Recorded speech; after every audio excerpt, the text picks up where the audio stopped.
Welcome to the Salmon Runs YouTube. Enjoy the video. You start by equipping the glider and checking controls so you can react instantly.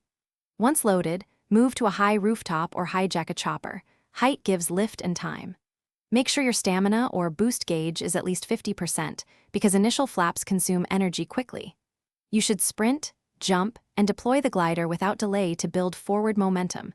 This combination creates stable lift and prevents early stalls that dump you into traffic or water. You now focus on generating sustained lift by using sprint plus a controlled dive to build airspeed, then smoothly pull up to convert that speed into altitude. Once done, tap boost in short bursts rather than holding it. This conserves the gauge and lets you extend range. Make sure to adjust your angle relative to buildings and wind corridors.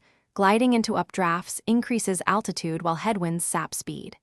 If you need to reposition, bank gently. Abrupt turns kill momentum quickly. You finish by picking a flat, open landing zone such as a wide road or park so touchdown is forgiving. As you approach, reduce forward input and gently flare. Tilt up to bleed speed so your feet touch softly. Once on ground, immediately sprint to cancel recovery animation and re-equip the glider or grab the nearest vehicle.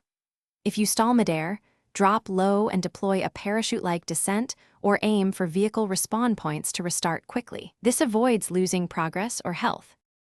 Thanks for watching. Consider subscribing if we helped you.